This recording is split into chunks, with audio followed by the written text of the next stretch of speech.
Ողջույն սիրելի հայրենակիցներ, եթերում Նոյան Տապանն է, եւ այժմ մենք զրուցում ենք պատմաբան քաղաքագետ Միքայել Զոլյանի հետ, ողջունում պարոն Զոլյան, շնորհակալություն, որ ընդունել եք հրավերը։ Պարոն Զոլյան, առաջարկում եմ եվրոպական երկրների դիրքորոշումը քննենք այժմ, դիտարկենք Իրան, Իսրայել, Միացյալ Նահանգներ պատերազմը, եթե կարելի իրենք խոսափում են պատերազմ բառից, պատերազմի հարցում Ֆրանսիան Մակրոնը ասել է, որ Ֆրանսիան չի կարող հավանություն տալ ԱՄՆ-ի եւ Իսրայելի գործողություններին Իրանի դեմ, նրանք խախտում են միջազգային իրավունքը, սա Մակրոնն է ասում, իսկ Բրիտանիան էլ նշել է, որ միայն պաշտպանական, այլ ոչ հարձակման մեջ նա կարող է օգտակար լինել Միացյալ Նահանգներին, դե Իսպանիայի հետ գիտենք Թրամփը երեք ընդհանրապես ասեց ամբողջությամբ կտրել ենք առևտուրը Իսպանիայի հետ, չենք ուզում որևէ կապ ունենալ Իսպանիայի հետ, եւ այսպես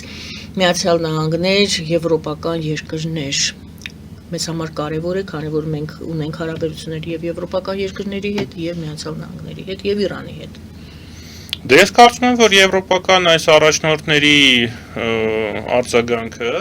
պայմանավորված է նախ եւ առաջ հենց Թրամփի եւ ամերիկյան ներկա վարչակարգի քայլերով նախորդ 1 տարվա ընթացքում, երբ որ ամեն ձևով հասկացնում էր, որ մենք այլևս ձեր այսպես 100%-անոց դաշնակիցը չենք, մենք մեր շահերի մասին ենք մտածելու, մենք ձեզ հետ շատ տարաձայնություններ ունենք, մենք անելու ենք այն ինչ մեզ ձեռնտու է, դուք ձեր գլխի ճարը տեսեք, կոպիտ ասած։ Հիմա էլ եվրոպացիները ըստ էության նույն վերաբերմունքը վերադարձնում են ԱՄՆ-ին, այսինքն ասում են այո, մենք ձեզ հետ պատրաստ ենք համագործակցել, բայց այդպես չի, որ ամեն ինչ որ դուք անում եք, մենք ողջունելու ենք, մենք ձեզ հետ համագործակցելու ենք այն սահմաններում, որոնք մեզ ձեռնտու են, եւ այսպես ցույց են տալիս, որ իրենք էլ են, պես ասած, կարևոր դաշնակից, որ եթե Թրամփին թվում էր, որ ընդհանրապես կարելի է եվրոպացիների վրա ուշադրություն չդարձնել, այդպես չի, որ կան գործոններ, որոնք եվրոպացիներին դարձնում են կարևոր, սա մեկ, երկրորդն էլ Եվրոպայում ընդհանրապես շատ ոչ պոպուլար է ԱՄՆ-ն, ընդհանրապես որպես երկիր, առավել եւս ներկա վարչակարգը Թրամփին չեն սիրում Եվրոպայում, ընդ որում եւ աչերը եւ ձախերը չեն սիրում ԱՄՆ-ին, աչերը դեռ համեմատաբար Թրամփին լավ են վերաբերվում, աչ հայացքներ ունեցող եվրոպացիները, բայց ԱՄՆ-ին չեն սիրում եւ Իսրայելին չեն սիրում, ձախերն էլ ոչ Թրամփին են սիրում, ոչ ԱՄՆ-ին են սիրում, ոչ Իսրայելին են սիրում, այսինքն այստեղ կոնսենսուս է ստացվում եւ ձախերը եւ աչերը Եվրոպայում Իսրայելին եւ ԱՄՆ-ին բացասական են վերաբերում, իսկ Եվրոպան կազմված է դեմոկրատական երկրներից, որտեղ քաղաքական գործիչները ուզեն թե չուզեն պետք է մտածեն ընտրությունների մասին եւ ոչ մի այսպես կարիք չկա իզուր տեղը սեփական քաղաքացիներին տրամադրել իրենց դեմ։ Եթե այս պատերազմը ընդհանուր առմամբ Եվրոպայում բացասական արձագանք է առաջացնում, ուրիշ հարց դա արդարացված է թե արդարացված չի, բայց փաստը նա է, որ մարդիկ ավելի շատ բացասական են վերաբերում դրան։ Ինչու պետք է նրանք այդ պատերազմին, պես ասած, հավանություն տան եւ ի վերջո ամենակարևորը այստեղ գիտեք ինչն է, որ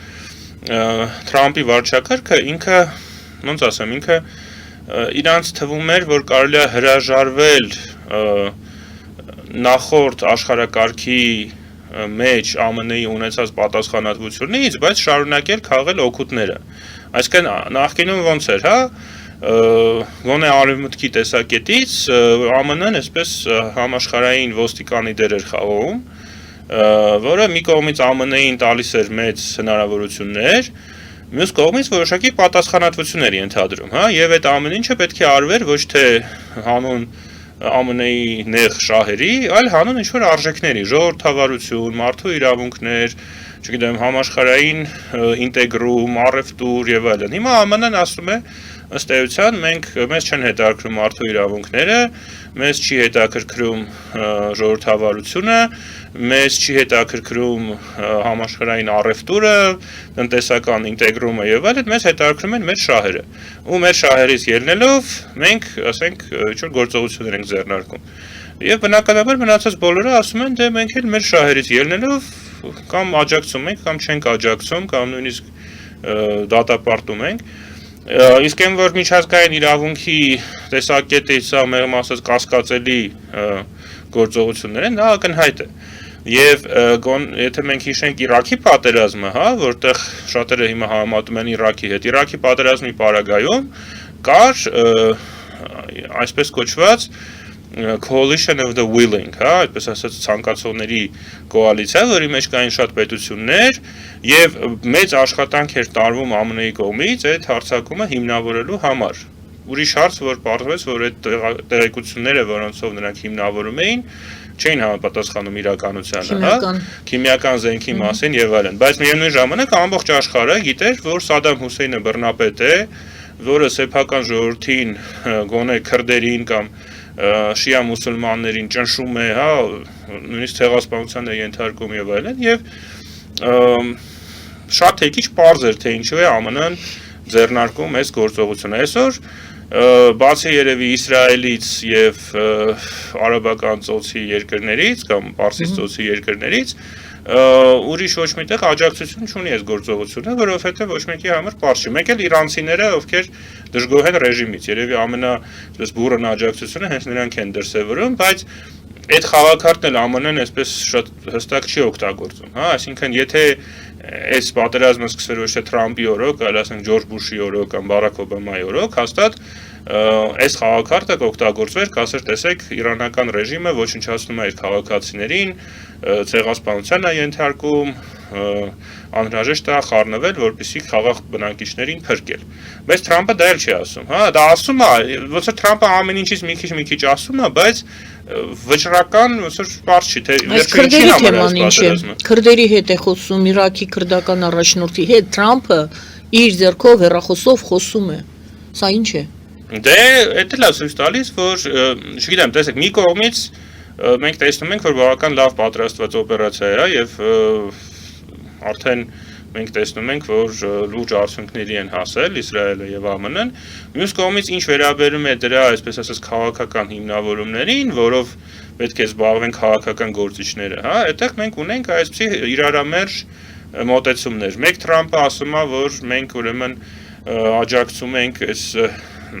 ժողովրդին կոչ ենք անում, որ դուրս գան փողոց, հետո ասում է դե լավ, հիմա եկեք թող դուրս չգան։ Մենք ասում ենք մենք ուզում ենք շարունակել բանակցել, մենք ասում ենք մենք չենք ուզում բանակցել, հա, արդեն ուշ է բանակցել։ Մեկ ասում է մենք ուրեմն շահի այդ հակաժառանգի հետ խոսում ենք, հետո ասում է բայց դե մի տեսակ այն չի, հա, այսինքն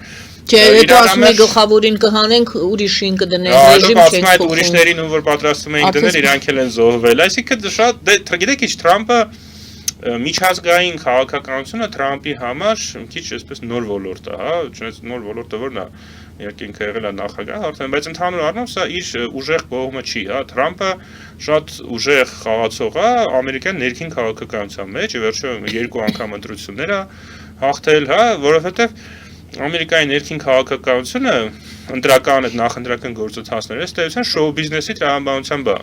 զարգանում, Թրամփն շոու բիզնեսի ներկայացուցիչ է, հա, նա ոչ այնքան հաջողակ բիզնեսմեն է, այսքան շոու բիզնեսի ներկայացուցիչ, ըստ էության նա այն փողերը, որը նա ունի, հա, ինքը ժառանգել է իր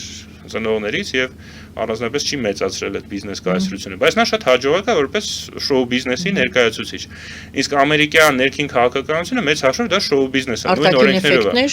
Արտաքին էֆեկտներ, չէ, ասենք բան ավեճ, այնտեղ ինքը sense բան ասեց, YouTube-ում խիստ գնահատականներ, այսօր ասում է Իսպանիան ինձ էլ արդեն պետք չի։ Հա, այդ ամեն ինչը աշխատում է ներքին կամ գոնե մինչև որոշակի բան աշխատում է ներքին քաղաքականության մեջ, բայց միջազգային քաղաքականությունը մի քիչ ուրիշ տրամաբանությամբ է գործում։ Եվ այստեղ Թրամփի այդ անդրամաբանական իրարամերժ հակասական մեսիջները դրանք խնդիր են առաջացնում եւ առաջին հերթին խնդիր են առաջացնում նրա պոտենցիալ դաշնակիցների համար, այսինքն նույն եվրոպացիների այս արձագանքներն մենք տեսնում, նույն ասենք արաբական երկրները էլի ոչ միանշանակ էին իրան աջակցում, եթե իրանցիները իրանք չռմբակոծեին, ասենք դեռ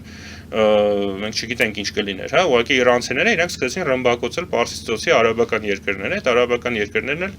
ուրեմն արդեն Պարոն Զուրյան, այդ քրդերի թեման նորից ուզում եմ վերադառնալ եւ փորձել հասկանալ, եթե նրան հաջողվի բանակցությունների արդյունքում հասնել դրան, որ քրդերը կանգնեն ոտքի եւ ներսից փորձեն պայթեցնել Իրանը, դա կլինի Իրաքի քուրդերը եւ Իրանի քուրդերը, թե Սիրիայի քուրդերը եւ Թուրքիայի քուրդերը եւս կմիանան եւ ինչ կստացվի արդյունքում։ Դե տեսեք, հենց այս քրդերի թեման ինքը էլի այդ թեմաներից մեկն է, որը ոչ միանշանակ է, որովհետեւ տեսեք, հիմնական ընդդիմությունը Իրանում այն մարդիկ, ովքեր հունվարին դուրս էին եկել փողոց, նրանք վանկարկում էին Ջավիդ շահ, հա, այսինքն կեցե շահը կամ հավերժ թող ապրի շահը, չգիտեմ կոնկրետ ոնց է թարգմանվում, բայց մոտավորապես է շահ, հա, այդպես ասենք, եթե բառացի չթարգմանենք։ Եվ նրանք ինչ են ուզում։ Նրանք ուզում են, որ Իրանը պահպանվի որպես միասնական պետություն, ուղղակի վերանա իսլամական հանրապետությունը, փոխարինվի աշխարհիկ կառավարությամբ եւ այսօրվա դրությամբ ամենահավանական թեկնածուն աշխարհիկ կառավարության ղեկավարի դերի համար դա շահն է, հա, կամ շահը չի, թագաժարանքն է։ Եվ նրանց համար շատ կարևոր է երկրի միասնությունը։ Հիմա եթե ամերիկացիները պատրաստվում են խոսել քուրդ անջատողականների հետ, դա ոչ մի ձև չի չեն պահպանի դուր չի գա այս խմբին, հա, դրա համար եմ ասում, որ մի քիչ հակասական այնտեղ մեսիջներ են գալիս, ուրիշ հարց քրդերի ոտքի կանգնելը ինչին կհանգեցնի։ Ինչով են կարևոր այդտեղ քրդերը, հա, որովհետև այդ մեծամասնության ներկայացուցիչները, որոնք շահի կողմնակիցներ են կամ իսլամական հանրապետության հակառակորդը, նրանք զենք չունեն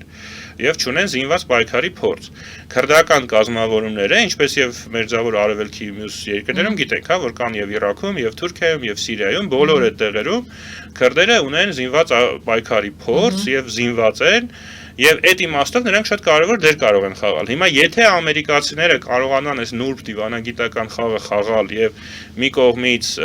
Իրանի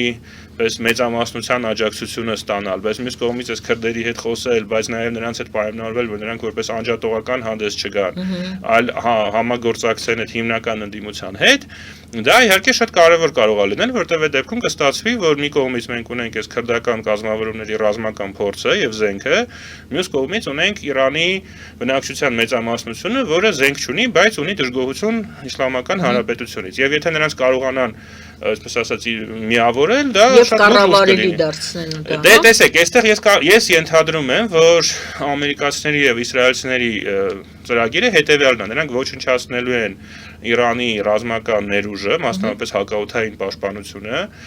հարվածներ են հասնելու իրավապահներին, հա, հատկապես այդ Բասիջի, այսպես կոչված չգիտեմ ոնց դրանց աշխարհազոր են անվանում, հա, այսինքն այդ այն ուժն է, որը նրանք զինվորականներ չեն, բայց զինված են եւ հիմնականում ցույցերը, միտինգները ցրելու ժամանակ իրանք են օգտագործում եւ այս վերջին դեպքերի ժամանակ հիմնականում նրանք էին կրակում ժողովրդի վրա։ Դրանց լուրջ շարվածներ են հասցնում, որից հետո կոչ են անում, որ ընդդիմադիրները դուրս գան փողոց Եվ արդեն, այսպես ասած, կառավարությունը որևէ ձևով չի կարողանում ճնշել այդ ցույցերը, որովհետև արդեն կառավարության ուժերը թուլացած են, հա, որովհետև ղեկավարները սպանված են, նրանց շենքերը պայթեցված են, չգիտեմ, զենքերը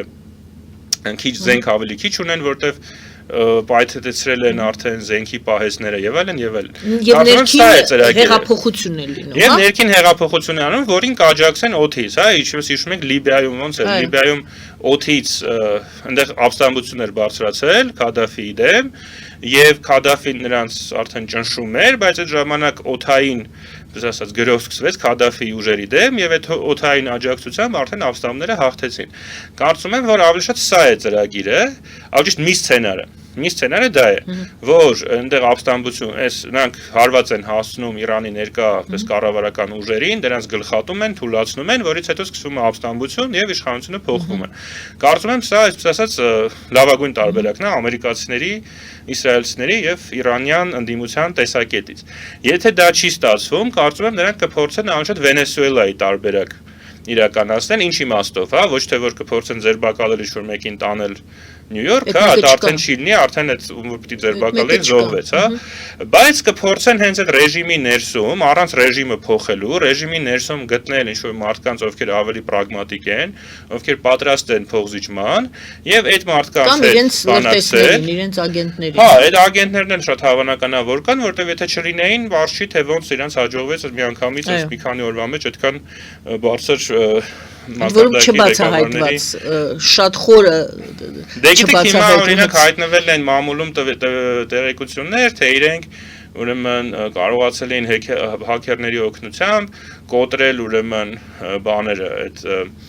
կամերաները, հա, որոնք դրված են անվտանգության այդ խցիկները, որոնք Թեհրանի փողոցներում դրված են, նրանք այդ ամբողջի տվյալները դրանք նայում էին ու դրա օգնությամբ սպանեցին, ուրեմն իմացան երբ որտեղ է լինելու, բայց եթե դրանց դա հաջողվել էր, հա, հիմա ինչ կարիք կա դրա մասին բարձրաձայնել, որ իրանցիները միանգամից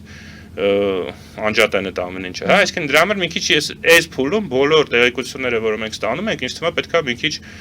կասկածամտությամբ դրան վերաբերվել, որովհետև հիբրիդային պատերազմը, հա, տեղեկատվական պատերազմը կարող է հատուկ են այդպես անում, որպեսզի ուշադրությունը իրենց գործակալներից շեղեն, որովհետև հա կարող է իրոք կոտրել էին այդ խցիկները, բայց կարող է նաև գործակալներ կան, ովքեր իրենց ինֆորմացիա են տալիս։ Հիմա փաստորեն այս ինֆորմացիան տալով նրանք այդ գործակալներից ուշադրությունը շեղում են, հա, դրա համար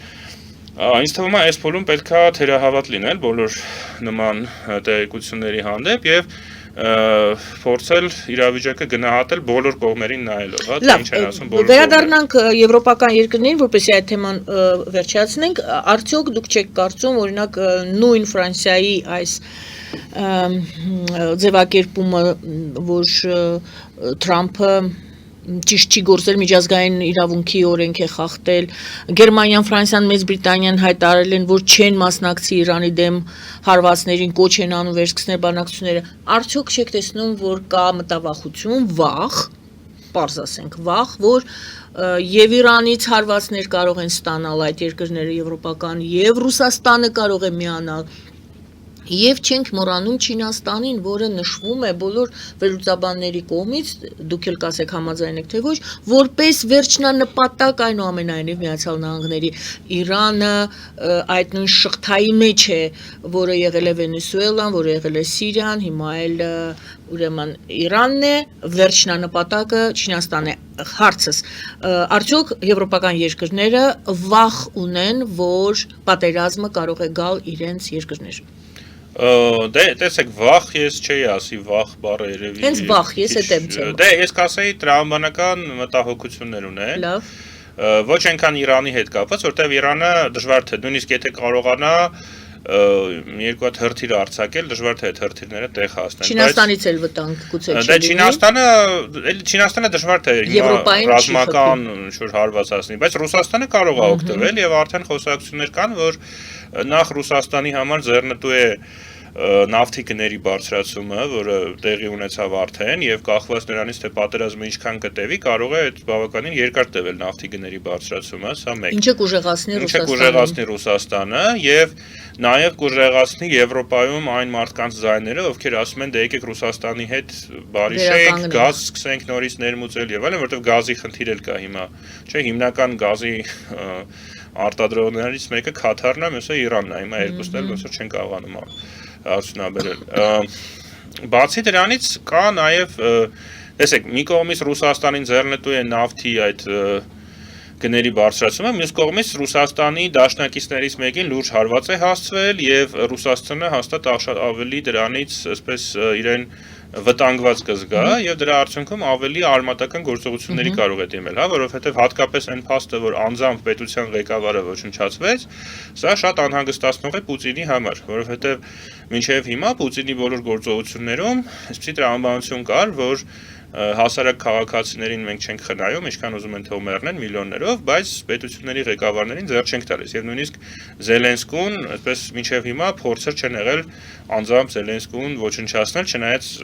Պուտինը ատելով ատում է Զելենսկուն եւ մեծ հաջողությամբ կփորձեր դրան ոչնչացնել, բայց դա մի հատ կարգիր գիծ է, որը դա չէր անցնում։ Հիմա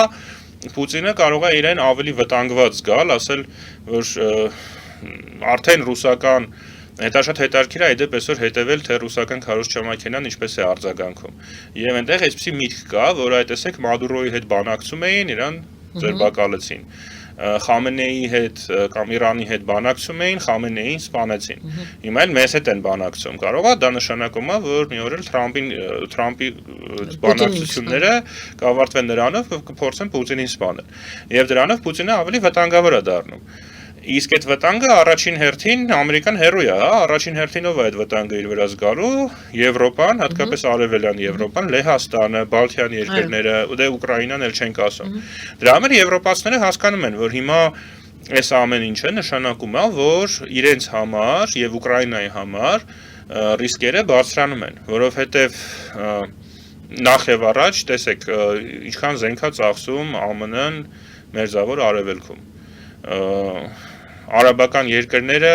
մտնում են այս պայքարի մեջ, նրանց էլ է զենք պետք։ Այն զենքը, որը այսօր ԱՄՆ-ն տալիս է Ուկրաինային, եվրոպացիների փողերի դիմաց, կարող է վաղը ասի, գիտեք, մեզ պետք է այս զենքը կամ մեր, չգիտեմ, Սաուդյան Արաբիայի գործընկերների դա պետք, մենք էլ չենք կարող Ուկրաինային տալ։ Հա, այսինքն Եվրոպան նշանակում է ավելի մեծ չափով պետք է մասնակցի Ուկրաինայի պաշտպանությանը։ Եվ ընդհանուր առմամբ, հա, ամբողջ համաշխարհային օրակարգը ԱՄՆ-ի ուշադրությունը շեղվում է դեպի մերձավոր Արևելք։ Հետևաբար Եվրոպան պետք է պատրաստ լինի, որ նա կարող է մենակ մնալ Ռուսաստանի դեմ պայքարում։ Դրա համար բնականաբար Եվրոպան պետք է ավելի, այսպես հաշվենկատ գտնվի իր ռեսուրսների նկատմամբ, նաև պետք է ավելի հաշվենկատ լինի այլ խաղացողների նկատմամբ, օրինակ նույն Չինաստանի հետ, ինչի պետք է Եվրոպան հիմա թշնամանա, հա, ինչի պետք է ավելորդ ինչ-որ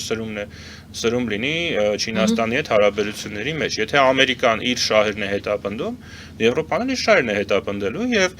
Եվրոպայի համար ամենևին Չինաստանը այդպիսի նույն ձևի մրցակից չի, ինչպես Ամերիկայի համար։ Եթե Ամերիկան ասում է, գիտեք, Ռուսաստանը ձեր խնդիրն է, Եվրոպան էլ Ամերիկային ասում է, դե ուրեմն Չինաստանն էլ ձեր խնդիրն է։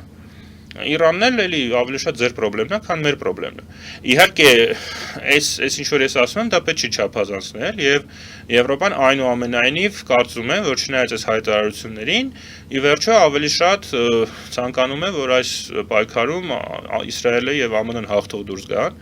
որովհետեւ դրա հետ եթե փոխվի ռեժիմը Իրանում, ապա Պուտինը կկորցնի իր դաշնակիցներից մեկին եւ ընդհանրապես դա լուրջ, այսպես բարոյական պարտություն կլինի նաեւ Պուտինի համար, որ իր հերթական դաշնակիցը կործանվեց եւ նա ոչ մի բան չկարողացավ անել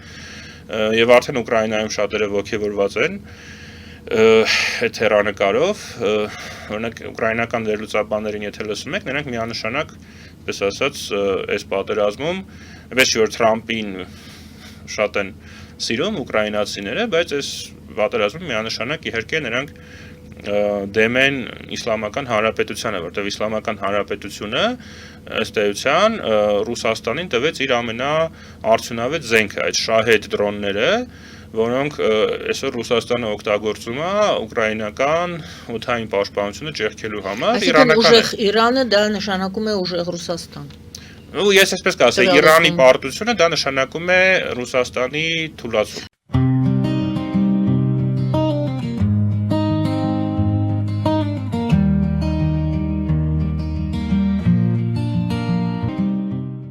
Ֆելիչե ժամանակակից ատամնաբուժական կլինիկա։ Այստեղ հարմարավետությունն ու խնամքն առաջնային են։ Այստեղ կիրառվում են ատամնաբուժական ամենաժամանակակից տեխնոլոգիաներ, ճշգրիտ ախտորոշում, արդյունավետ բուժում, նուրբ փորձառություն եւ անհատական մոտեցում։ Սկսած սովորական մանրուքներից մինչև առաջադեմ ընթացակարգեր, այստեղ դուք գտնվում եք բարձր որակավորում ունեցող եւ փորձառու ատամնաբուժական մասնագետների ձեռքերում։ Մեր բարեկամական եւ հյուրընկալ անձնակազմն այստեղ է յուրաքանչյուր այցը հաճելի դարձնելու համար։ Ֆելիչե, ձեր առողջ եւ ամենաերջանիկ շպիտը սկսվում է այստեղից։ Եկեք եւ բացահայտեք նորարարության փորձագիտության եւ կարեկցանքի կատարյալ համադրությունը։ Վաճառվում է գերմանական հնաոճ դաշնամուր 1892 թվականի արտադրության ֆոն Մուրբախ, գտնվում է գերազանց վիճակում, կինը 15000 ԱՄՆ դոլար։ Հեռախոսահամար 094 115 310։ Երևան փոստը Գրանադա Հյուզում տեղեկացնում է։ Դրամական փոխանցումներ 1%-ով։ Օդանավով 1 փաունդը 2.99։ Նավով ուղարկեք 1 արկղ, երկրորդ արկղը անվճար։ Ավտոմեքենաների փոխադրում անհավատալի արժեքներով։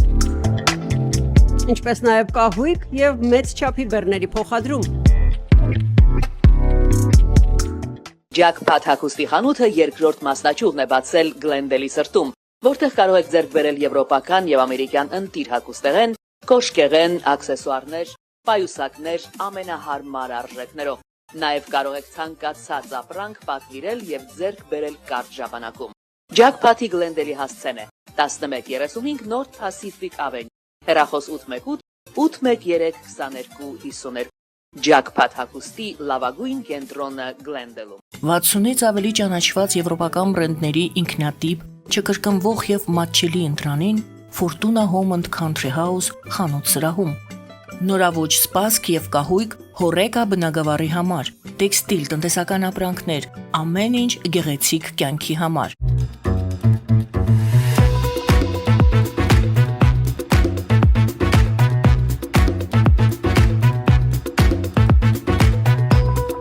Արարատ ռեստորան, ընտանեկան եւ ընկերական ժամանցի լավագույն հասցե, սիրված արտիստներ, հյուրընկալ մթնոլորտ, հարուստ ճաշացան, անմահական խորտիկներ, Արարատ ռեստորան, հասցեն անփոփոխ, սիրով սպասում ենք ձեզ։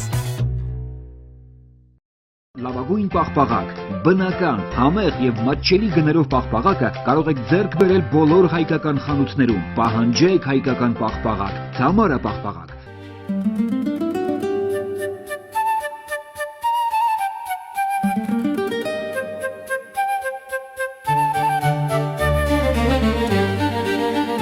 Նոյան տապան տպարան, Նոյան տապան հրատարակչություն, շարվածքից մինչև տպագրում, զանգահարեք, գրեք, այցելեք, միասին պատրաստենք ձեր գիրքը, ամսագիրը կամ թերթը, որտեղ նշվելու է, տպագրված է Նոյան տապանում։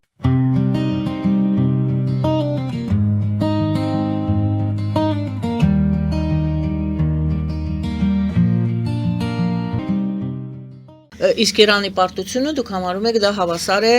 ռեժիմի համակարգի փոփոխություն։ Որտեղ Թրամփը էլի իրար ամերժ ինչ-որ հայտարարություններ արեց, կարծես թե նա ասեց ռեժիմի փոփոխություններ չեմ ուզում ես։ Թրամփի հայտարարություններին, գիտեք, երևի ընդհանրապես պետք չի չափազանց շատ նշանակություն տալ։ Այսինքն ընդհանրապես գուցե չէ, որովհետև հակառակ գործողությունն է անում, երբեմն ասում է եւ հակառակն է։ Հա, տեսե, ավելի շատ պետք է Թրամփի գործողություններին հետևել եւ ընդհանուր տրամաբանությանը, որովհետեւ նրա ամեն հայտարարությունը կարող է նախորդ հայտարարությունը ժխտի կամ նույնիսկ նույն ասենք ելույթի մեջ կարող է իրականացնել բաներ հաղթանակ կամ որն է, դա որն է։ Երեք սցենար կա, այսպես ասած, որոնք այս օպերացիայի հաջողություն կարող են համարվեն, հա։ Առաջին սցենարը, որը ծրագիր մաքսիմումն է, որ իշխանությունը փոխվում է, իշխանության են գալիս աշխարհիկ ուժերը, օրինակ շահը, եւ Իրանը դարձնում է պրոարևմտյան երկիր, Իսրայելի հետ բարիշում են, ԱՄՆ-ի հետ սկսում են համագործակցել եւ այլն, որը իդեպ Հայաստանի համար շատ նպաստավոր սցենար կարող է լինել։ Երկրորդ նպաստավոր սցենարը դա այդ Վենեսուելայի սցենարն է, որ ես ասեցի, հա, որ ռեժիմը պահպանվում է, բայց գալիս են ավելի պրագմատիկ, ավելի այսպես բարեփոխումների կողմնակից ինչ-որ առաջնորդներ կամ թեկուզ ոչ բարեփոխումների կողմնակից, պարզապես ավելի պրագմատիկ, ովքեր պատրաստ են ԱՄՆ-ի հետ փոխզիջումների գնալ, Իսրայելի հետ այսպես չսրել հարաբերությունները եւ ինչ-որ որոշակի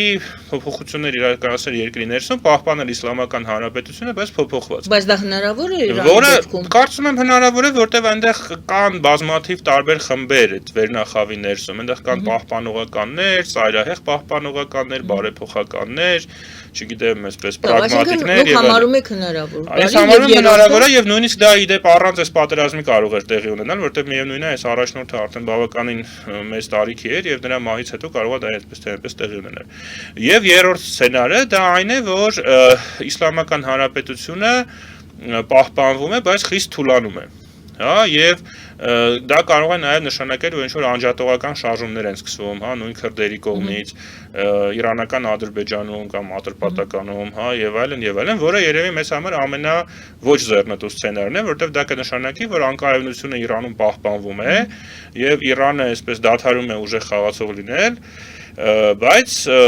միևնույն ժամանակ այնտեղ, ասենք, պահպանվում է այդ պահպանողական ռեժիմը եւ արևմուտքի հետ շարունակում է, այսպես ասած, թշնամական հարաբերությունների մեջ մնալ, որը իհարկե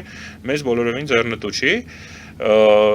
եւ ընդհանրապես կարծում եմ տարածաշրջանին ձեռնտու չի, բայց դա էլ հնարավոր տարբերակ է։ Եվ իհարկե կա մի տարբերակ, որը այսօր քիչ հավանական է թվում, բայց եւս չի կարելի բացառել,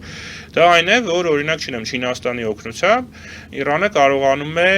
հետ մղել այս հարձակումները եւ այսպես ասած լուրջ վնաս հասցնել ԱՄՆ-ի դաշնակիցներին, հատկապես այդ Պարսից ծոցի արաբական երկրներին, ավելի փոքր չափով գուցե Իսրայելին եւ իհարկե բուն ԱՄՆ-ին ոչ մի բան չեն կարողանա անել, բայց օրինակ Մերձավոր Արևելքում ամերիկյան բազաներին լուրջ վնաս է հասցվում, մեծ կորուստներ են կրում ամերիկացիները, այսինքն բարոյական պարտություն են կրում։ Այսինքն նրանք մեծ ուժեր են ծախսում, կորուստներ են կրում, բայց ըստ էության Իրանում ոչ մի բան չի փոխվում։ Դա կլինի իհարկե լուրջ պարտություն ԱՄՆ-ի համար եւ անձամբ Թրամփի համար դա կլինի ավելի շատ իհարկե քաղաքական եւ բարոյական, քան ռազմական պարտություն, որտեղ ռազմական առումով իհարկե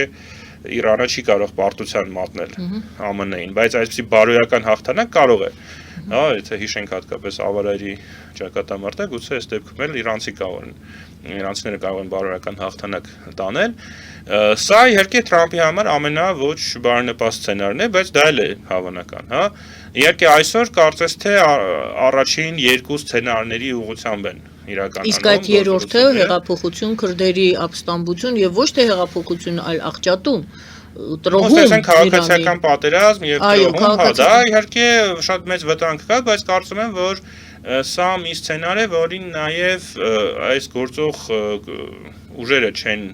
շատ չեն ուզում, որ դա տեղի ունենա, որտեղ դա մի ապակայանության աղբյուր կդառնա ամբողջ տարածաշրջանի համար, միայն Իրանի համար, եւ Թուրքիայի համար, եւ Ադրբեջանի համար, եւ այդ արաբական երկրների համար, ոչ ոք դա չի ուզում։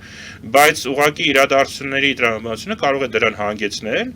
եւ ի վերջո օրինակ նույն Իսրայելի համար սա էլի ամենավատ տարբերակը չի, հա, եթե Իսրայելին պետք է որ Իրանը խաղից դուրս գա։ Եթե դրա համար կպահանջվի, որ Իրանում լինի քաղաքացիական պատերազմ, Իսրայելը պատրաստ է նաև այդ տարբերակի։ Դա խնդրեմ կլինի ավելի շատ Իրանի անմիջական հարևանների համար, բայց Իսրայելը անմիջական հարևան չի։ Դրա համար այս տարբերակն էլ ցավոք սրտի չի կարելի բացառել, որը իհարկե մեզ համար շատ լուրջ խնդիրներ կառաջացնում։ Եվ վերջին հարցը հետևյալն է, Հայաստանը այս ընթացքում ներող եղեք, ես նորից պետք է ասեմ, կարող է կուկուռուզ ուտել եւ համարել, որ ամբողջ աշխարհը կարող է հրդեհվել, բայց Հայաստանում ամեն ինչ հանգիստ է, Բաղդադում ամեն ինչ հանգիստ է։ Դե իհարկե այդ կուկուռուզ ուտելու համար պետք է նաև որոշակի աշխատանք կատարել, այսինքն այն որ մենք հնարավորություն ունենք կուկուռուզ ուտել, դա պես չի կարելի ուղղակի համարել աստվածային շնորհ եւ ասել դե լավ է մեր բախտը բերել է։ Չէ, գուցե լավ դիվանագիտության հետևանքով։ Դե եմ ասում, դիվանագիտական ջանքեր պետք է գործադրել, հա, այսինքն պետք է աշխատել եւ Իրանի հետ, եւ Արևմուտքի հետ, եւ ընդ որում եւ Եվրոպայի եւ ԱՄՆ-ի հետ, եւ շատ կարեւոր է Թուրքիայի եւ Ադրբեջանի հետ աշխատել, որպեսզի տեսեք, հիմա եթե այս պատերազմը երկարում է, ըստ էության Իրանի ուղղությունը մեզ համար փակվում է, տնտեսական որպես ուղղություն, հա, բեռնափոխադրումներ եւ այլն, դա փակվում է, բայց նույն ձևով փակվում է նաեւ Ադրբեջանի համար։ Եվ այստեղ կա երկու տարբերակ, կամ Ադրբեջանը, եթե օրինակ չլիներ օգոստոսի 8-ի համաձայնությունը եւ այլն, զգալիորեն կմեծանար վտանգը, որ Ադրբեջանը կփորձի ռազմական ճանապարհով հա, այսպես ասած, կապ հաստատել Նախճեվանի հետ, բայց այսօր քանի որ մենք խաղաղության գործընթացի տրամաբանության մեջ ենք, ապա սա ընդհակառակը կարող է նպաստել, որպեսզի օրինակ ապա բլոկադայի վերացումը ավելի շուտ տեղի ունենա։ Այսինքն մենք հանդես գանք որոշակի առաջարկներով, ասենք որ հարգելի հարևաններ, տեսնում եք ինչա կատարվում Իրանում, եկեք եւ մեզ համար ձեռնտու եւ ձեզ համար ձեռնտու տարբերակով ճանապարհները բացենք, որպեսզի կախվածության մեջ ոչ դուք, ոչ մենք այլևս չլինենք։ Եթե Իրանում պատերազմը ավարտվի, շատ լավ, հիանալի է, կարող ենք վերադառնալ նախկին վիճակին, բայց այսօր ինչ-որ մի բան պետք է անել։ Սա ես որպես օրինակ եմ բերում, թե մեր դիվանագիտությունը ինչ կարող է առաջարկել, հա, նույնիսկ պարտադիր չի, որ այդ առաջարկը ընդունվի, բայց կարևոր է, որ այդ առաջարկը արվի, որպեսզի այն մյուս կողմը առիթ չունենա կամ պատճառ չունենա ինչ-որ ագրեսիվ քայլերի դիմել։ Նույն ձևով, ասենք, Վրաստանի հետ այսօր շատ կարևոր համագործակցություն է, որովհետև տեսեք, էլի փաստորեն Հայաստան, Վրաստան, Ադրբեջան, այս երեք երկրներն են մնում այսօրվա դրությամբ կապը Կենտրոնական Ասիայի եւ Արևմուտքի միջեւ, նույնիսկ օդային կապը, երևի տեսել եք այդ քարտեզները, որտեղ ցույցադրվում ինքնաթիռները ոնց են թռնում, ըստ էության ինքնաթիռների մեծ մասը Հարավային Կովկասի վրայով է թռնում, Հարավային ցանկացած պարագայում Ադրբեջանի վրայով եւ կամ Հայաստանի կամ Վրաստանի վրայով, հա, այսինքն այստեղ եւ ռիսկերն են շատանում, բայց նաեւ որոշակի հնարավորություններ են տալիս, հա, այդ ռիսկերը կարելի է վերածել հնարավորությունների, բայց դրա համար իհարկե պետք է դիվանագիտություն եւ պետք է շատ պրագմատիկ մոտեցում, էմոցիաները, այսպես ցավագին ինչ-որ հիշողությունները եւ այլն այդ ամենը մի կողմ դնելով եւ մտածելով մեր շահերի մասին եւ մտածելով ռիսկերը չեզոքացնելու մասին։ Դուք համարում եք այս այցը Փաշինյանի Վրաստան, էլի այդ թեմայով էր այդ։ Դե ես չգիտեմ, գուցե վաղուց էր նախապատրաստված, բայց ամեն դեպքում ես համարում եմ, որ հաստատ այդ թեմաները քննարկվել են, առավել եւս որ հիմա Վրաստանը ինքը հայտնվել է որոշակի այսպես մեկուսացման մեջ, հա, որովհետեւ Եվրոպայի հետ նրանք, այսպես ասած, իրենք են հարաբերությունները խզել, ԱՄՆ-ի հետ նրանք հույսեր ունեին կապված, որ Թրամփի վարչակարգը կգա իրենց, այսպես ասած, լավ կնայի, այդ հույսերը առանձնացրեմ չեն ամրապնդվում, իսկ Ռուսաստանի հետ էլ կոնֆլիկտ ունեն, հա, ինչքան էլ այսօրվա կառավարությունը Վրաստանի համարվում է ռուսամետ, այդ ռուսամետությունը պայմանական է, հա, Վրաստանի չափանիշներով այն ռուսամետ, հա, բայց մեծ հաշվով, քանի դեռ Աբխազիայի եւ Հարավային Օսիայի հարցերը լուծված չեն, որևէ Վրաստանի կառավարություն չի կարող լինել 100%-ով ռուսամետ, հա, դրա համար նրանք մեկուսացման մեջ են եւ Հայաստանը եւ Ադրբեջանը կարող են նրանց համար ճանապարհ լինել այդ մեկուսացումից դուրս գալու։ Եվ մեկ հարցի էլի Վրաստանի հետ կապված, իսկ գուցե Հայաստանը եւ Ադրբեջանը դա այդքան էլ հետաքրքիր չի Վրաստանին, քանի որ նրանք Չինաստանի հետ են հարաբերությունները խորացնում եւ այդ ուղղությամբ են իրենց հերանեկարը տեսնում։ Դե ամեն դեպքում գիտեք հիմա ոչ ոք հարցը ուրիշ ձևով ձևակերպեմ Հայաստանը կարևոր է Վրաստանի համար թե Վրաստանն է շատ ավելի կարևոր Հայաստանի համար Դե այսօրվա դրությամբ քանի դեռ Ադրբեջանի եւ Թուրքիայի սահմանները փակ են իհարկե Վրաստանը շատ ավելի կարևոր է Հայաստանի համար հատկապես հաշվի առնելով որ Իրանի սահմանները ըստ էության փակվում բայց երբ որ սահմանները բացվեն, հա, ես կարծում եմ որ կբացվեն անպայման Թուրքիայի եւ Ադրբեջանի հետ, առնվազն Թուրքիայի հետ,